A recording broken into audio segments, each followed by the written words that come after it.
Hey, what's up, everybody? Thank you for joining us again this week. Another episode of the Kiss album focus. I'm Ray Hale. And I'm Brian, and welcome. And this week is Dress to Kill. Dress to Kill. Love it. I absolutely love this album. There's Me too. a lot to love about this album, actually. And I gotta dive right in. Like I said with the last episode, I just gotta say it right here at the top before I forget. Love the album cover. Love it. I know the story was that a lot of I think all the members except one, I forget which one it was, that owned a suit, but the rest of them didn't even own a suit, suits or ties. So they had to borrow them from, I don't forget if they borrowed them from friends or from like guys at the record label or something that got them the suits. Yeah, I think they're actually Neil Bogart, who was the Casablanca president at the time, who's actually the producer of the album. I think they're his suits. And actually, the shoes that Gene is wearing in the photo belongs to somebody else's wife. I think it is somebody. I don't think it's Neil Bogart. I think it's like a somebody with Casablanca or whatever it was. Somebody on the inside. That's their wife's clogs that he's wearing. Great. I mean, it's a great album cover. It's just them in the suits and standing out on the street and posing the way they are. And it's just like they're just standing on an ordinary street. It's great. I love the album cover. One of my favorites from them, along with the Hotter Than Hell one. So one of the cool things about this album cover, besides it being iconic, it's actually just a great picture. But a couple of years ago for the Kiss Cruise, they actually did a theme that Kiss actually performed the 2 nights on the cruise wearing suits. Awesome. So if you haven't seen the video, it's worth checking out because they play a lot of cool stuff. I actually haven't seen that myself. I gotta look at that. Yeah, it's very cool. I mean, they're not wearing suits exactly like what's in the picture, but they're all dressed up. See Tommy Thayer dressed up as Ace and like a purple vest is just awesome. So there's a lot going on in the band at this point in time, just like Hotter Than Hell. They have to be pulled off the road to get another album out because the album isn't doing well and they need more product and promotion to keep the band going. So in this particular case, this album is actually produced by Neil Bogart, who's the president of Casablanca at the time. And the reason why he's producing it is Kiss is starting to get some feelers back from other labels wanting to sign Kiss. And I think Kiss's contract with Casablanca had some loopholes in it as far as breaking out and going someplace else. I read something somewhere that they actually had like $1 million offer from another label. I think it was Atlantic that wanted to sign Kiss. All this was happening behind the scenes. But Neil Bogart caught wind of it and wanted to take on production of the next studio himself and get more time with the band. As we all know, if you're a Kiss fan, they never leave Casablanca. They stick with Neil. But at the time, the big sticking point for Kiss was it's not that they were disappointed what was going on, but they actually weren't really getting paid. They weren't getting paid royalties. Yeah.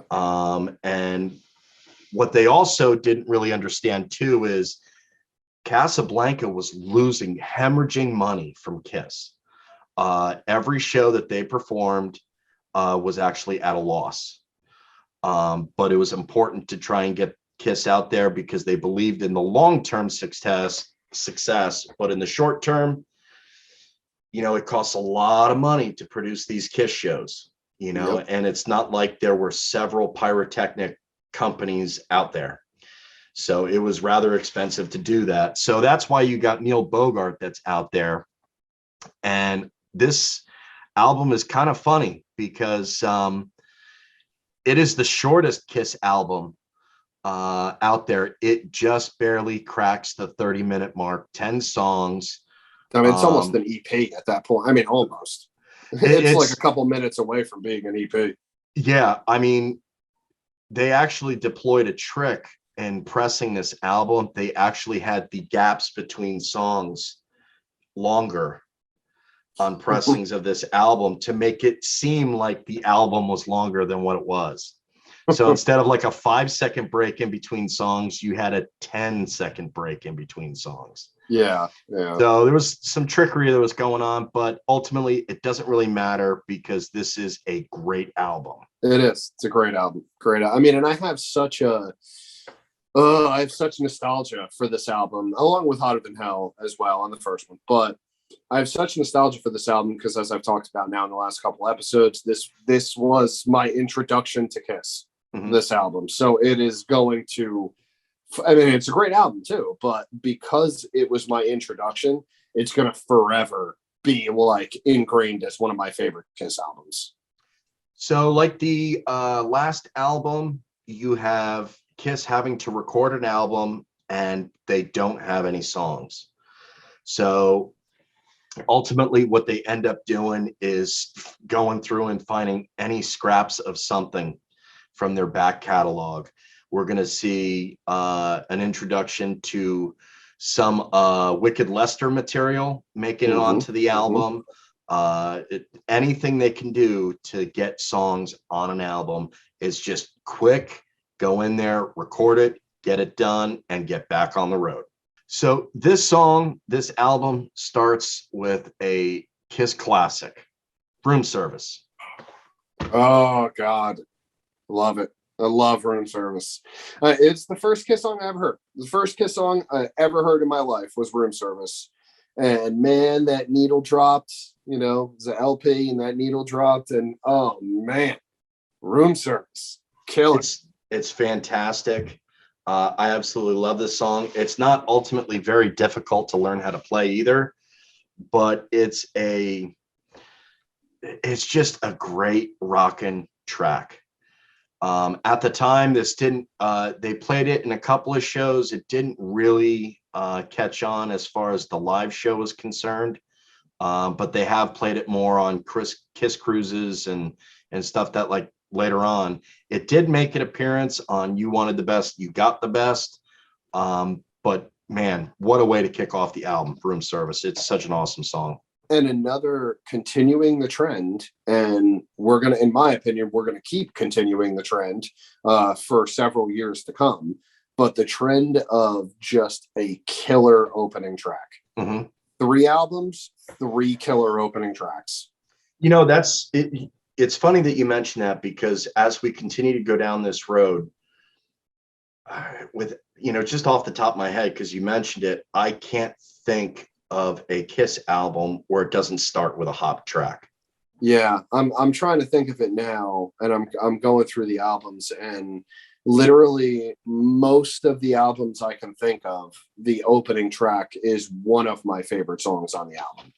Like in almost every instance that I can think of maybe 2 or 3 where that maybe isn't the case, but it's rare. Usually their opening tracks are bangers, and this is no exception. No exception to the rule.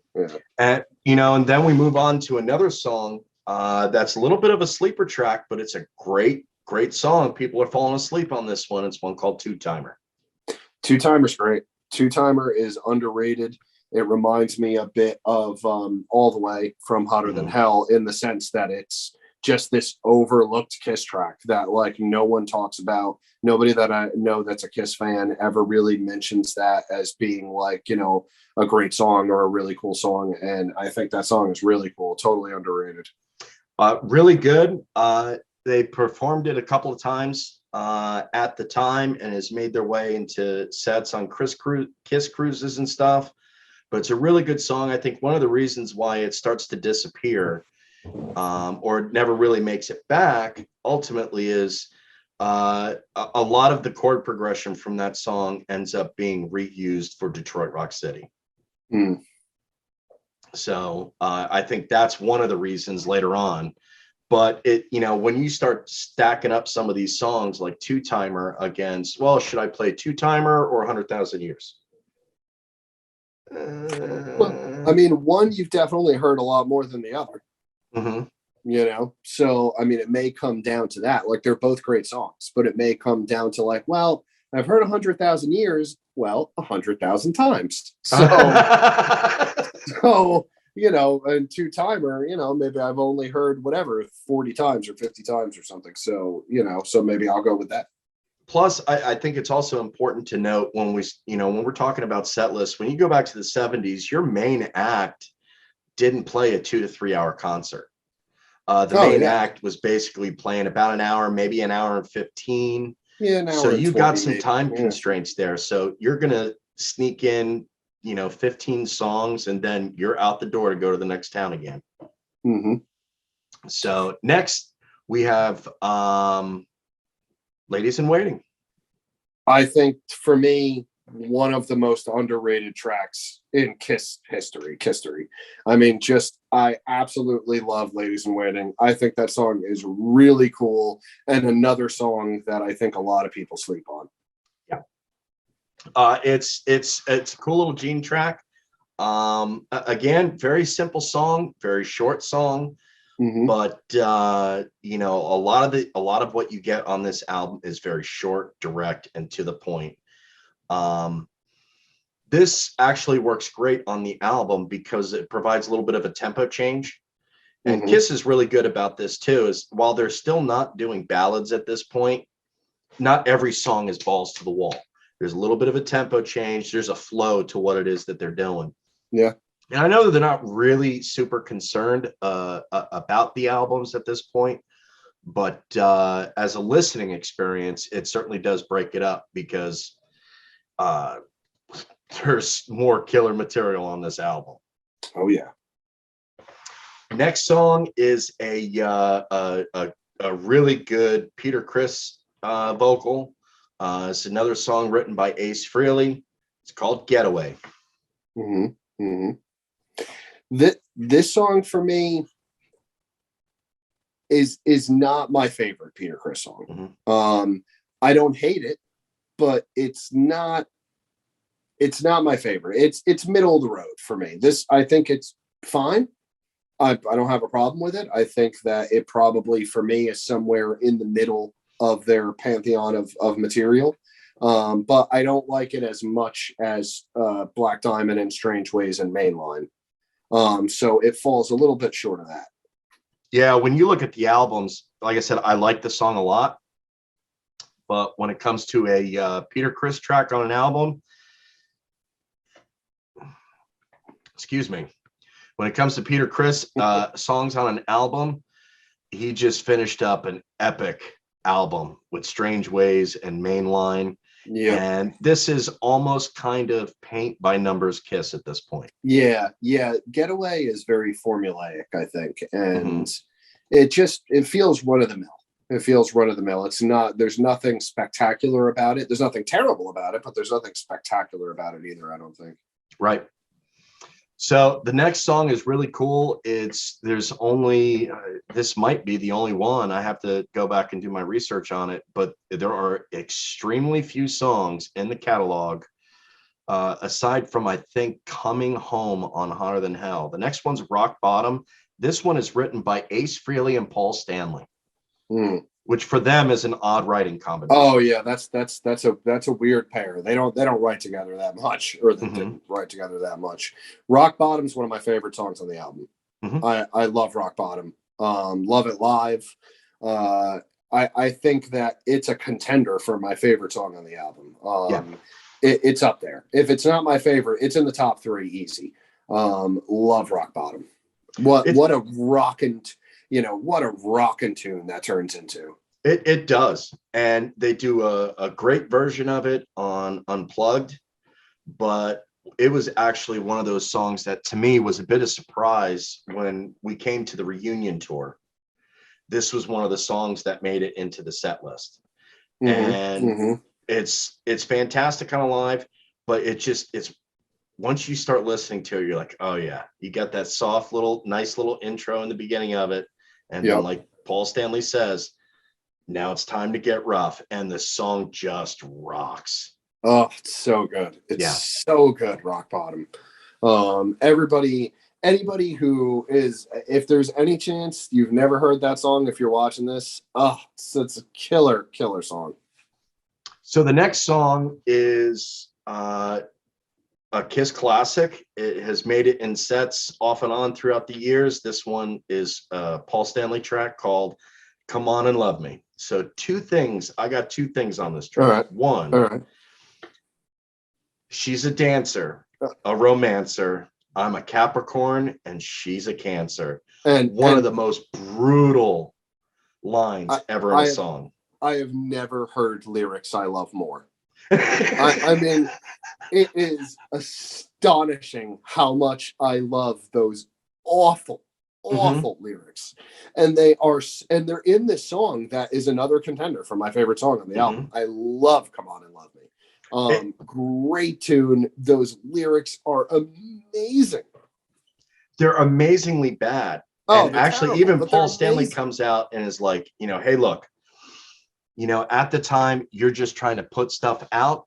It's like stream of consciousness songwriting. Yeah. It rhymes loosely. Great. It'll work because there's no time. There is literally no time.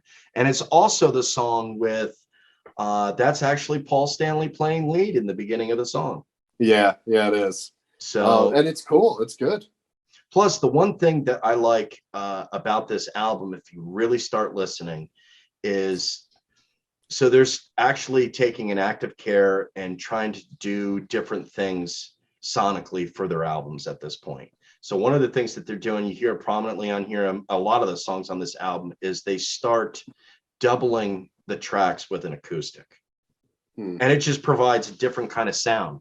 It kind of, it provides a little bit of a meatier sound.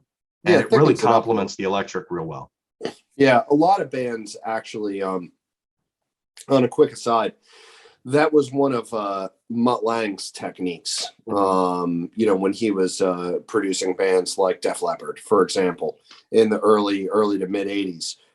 That was one of his recording techniques that he used all the time, is he would take these songs that are completely electric guitar driven songs, and he would have a acoustic track, usually like a doubled acoustic track, underneath, turned down just a little bit, but just in the background of the electrics. Oh, it totally helps to thicken the sound. Create this incredibly thick, sort of meaty sound. And yeah, Kiss started to do that too a little bit on this album. And I think there were other bands that are doing it off the top of my head, like Bachman Turner Overdrive at the time was kind of doing it. And like I said, it just helps to thicken the sound.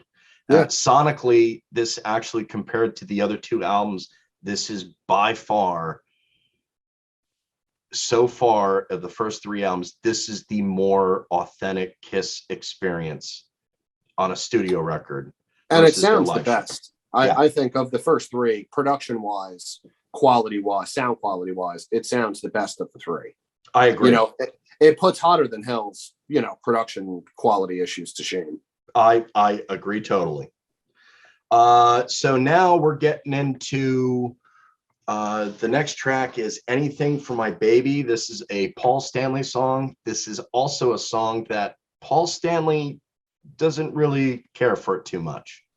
I love it. Paul's not the only one, because here's maybe the first time on the first three albums where you and I are going to maybe differ a little bit. I don't like the song. This is straight up. This is the first Kiss song since Kiss in Time and Love Theme from Kiss.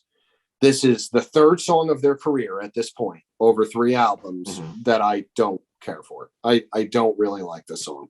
This is, for me, the weakest song on the album, and I'm not a big fan. So I'm going to diverge on this one. It does seem like filler, but again, for the time, if you got two choruses, if you got two verses, that's good enough. We'll just roll with that. It's not a fantastic song by any stretch of the imagination, but there's some really cool guitar stuff going on in there, and the drums are pretty active. I like it, but it's not going to blow anybody away.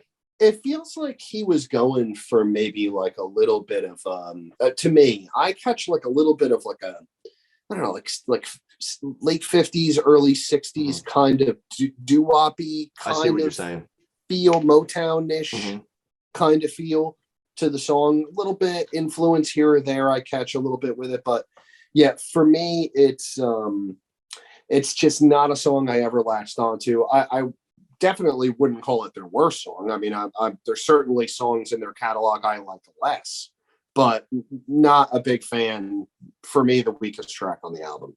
Yeah, like I said, it's not blowing anybody away, but it's not a pile of crap either. But Yeah, the next song is She, and that is certainly no pile of crap. That is fantastic and remarkably heavy, especially when they do it live. Love it. Love She. Originally a Wicked Lester joint. That they prettied up for Dress to Kill. And I think it was a solid decision. I think it's a really cool song. It's a heavy song. It's great live. Very cool track. Nice juxtaposition against the Anything for My Baby before that, to create this, this contrast on the album when you're listening to the album as a whole. And very cool track. Like She a lot. It really plods along. It's got a great chord progression. It sounds great. The singing is great. But once you hear it live and you start to get some of those high-end harmony that's in there at certain points, like it is on a live, it's so good. You know what it reminds me a little? You know what that song's always reminded me a little of? And not that it sounds like it, but for some reason, and both songs have the word she in the title. But it's always reminded me a little bit of She's So Heavy. From is it Abbey Road? It's on Abbey Road. And Beatles, if you don't, anybody watching, if you don't know. And it's not that it sounds exactly like it, but it's a similar kind of like more like heavier and more plotting than the other stuff on the album. And it's kind of built around this, electric guitar kind of riffing kind of thing. And that's always kind of reminded me a little bit of that. I don't really know. It doesn't sound exactly like it, but if you get it all, what I'm saying. No, I agree with what you're saying. Is both songs have, there's a lot of air in it. There's a lot of empty space. And, you don't need to have a chugging guitar all the time. Like I said, it plods along. It's got a subtle groove. It just plods along and it's awesome. Yeah, love it. She's great. She is awesome. Yeah. Another next track is another Wicked Lester song. It's a song called Love Her All I Can. Love Her All I Can, I like. As opposed to Anything for My Baby. But Love Her All I Can, and I only compare those two because I kind of get a similar vibe from them. Sort of that 60s style kind of Motownish. Hey, that would be a good plug for Paul Stanley's Soul Station. Oh yeah, that's true. I have heard a little of that. It's it's all right. It's not Kiss, but it's all right. Good. But I mean, clearly he's a fan of Motown, and clearly he's a fan of that stuff, and that's no secret even before Soul Station. But with Soul Station, it's even more obvious. But Love Her All I Can is a cool song. It's not, it's not a top 20 Kiss song, but it's a song that is, probably somewhere in the middle of their catalog for me. Yeah, a lot of these songs on Dress to Kill didn't really carry much weight live. Didn't make it out of there a lot, for the exception of a song Coming Up and She and Come On and Love Me. But, later on in shows, especially some of the acoustic shows and the Kiss cruises, these songs keep coming back. And there's a reason for it because they're good songs. Maybe it's not, Love Her All I Can isn't a top 10 song, but man, fans really love this album and love that song. So. Absolutely. And then we step to the big juggernaut. Yes. And what would that juggernaut be? I wonder. Let me think. Oh, maybe it's the song we've heard ad nauseum for the last 50 years. Or almost 50 years. So Rock and Roll Night closes the album, of course.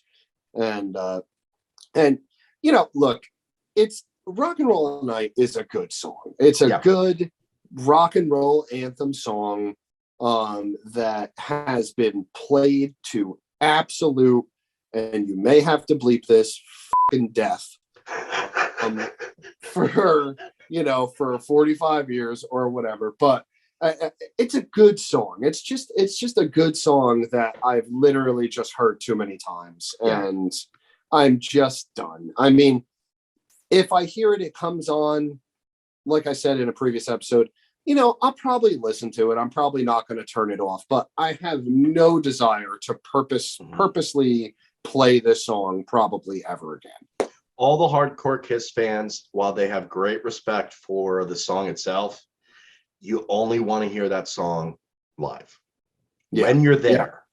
Absolutely. Like, you're at the show, you're in the moment, big finale, and a lot of the shows, confetti's coming down and rock and roll.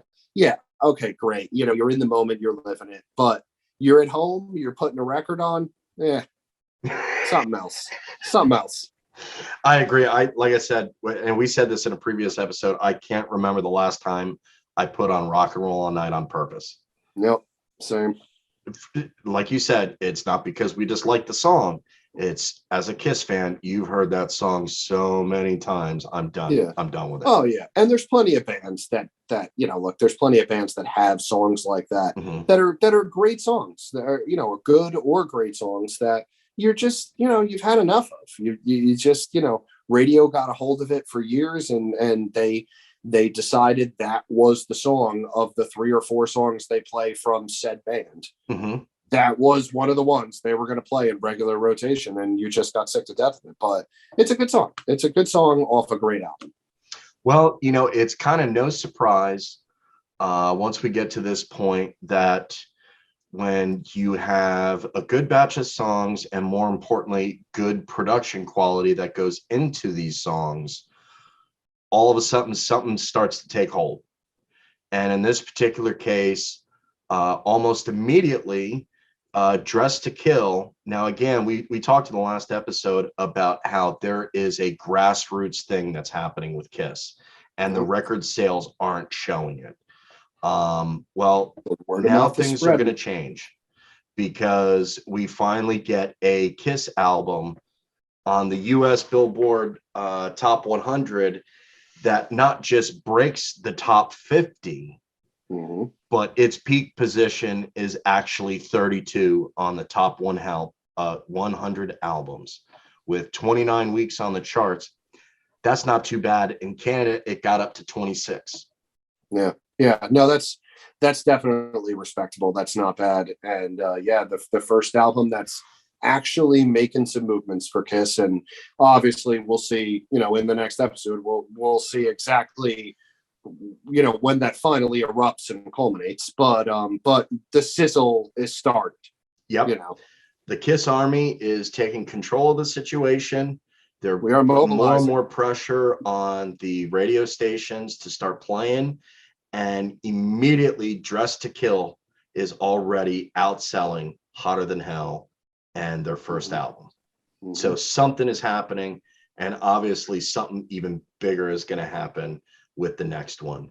Yep. It's a great album. Yeah. So where does it fall on your master list? So Dress to Kill for me, ranking what I think is the core 35 albums, Dress to Kill actually ranks number 5 for me. Yeah, nice. That's high. So for me, and again, I'm ranking the studio albums separately from everything that's not a studio album. But in the core 20 studio albums, for me, this album is number 4. The only reason that it doesn't unseat Hotter Than Hell, because Hotter Than Hell is my number 3. So the only reason it doesn't unseat Hotter Than Hell is because every song on Hotter Than Hell I love. Whereas Dress to Kill has one song that I don't really care for, and 1 or 2 that I think are just okay. So it's really the only reason why Dress to Kill is 1 notch down. And Dress to Kill has the much better sonic values and the production and stuff that kind of balances out a little bit with Hotter Than Hell. It's just, Hotter Than Hell, every single song I love. Dress to Kill, 7 out of 10 I love. And, 2 or 3 that I think are just, okay. Yeah, I pretty much agree with you. One of the stances that I take on the previous 2 albums is that there are better versions of those songs on other albums. Yeah. Dress to Kill still has some of that, but the production quality of the album is so much better. Oh, it's much that improved. It's one of those albums that, if I'm at work or whatever and I'm going to sit and listen to Kiss, more often than not, if I'm just going to put a Kiss album on, it's going to be Dress to Kill. Yeah, Dress to Kill is a great go-to. For me, favorite song on the album is really tough call for me on this album. It's really between Room Service, Rock Bottom, and Come On and Love Me are probably my contenders. Overall, I would probably give it to Rock Bottom for my favorite on the album. Least favorite for me is going to be Anything for My Baby on the album. Yeah, for me, favorite song on the album is Room Service. It's one of my favorite Kiss songs of all time. And probably my least favorite on the album is probably also going to be Anything for My Baby. It's the only real song on this album that just kind of seems like filler. Yeah. I mean, that's really the only song on the album that it's the only song, like I said, since Kissin' Time and Love Theme that I just flat out don't really like. And I don't hate it, but I just don't really like it. I agree.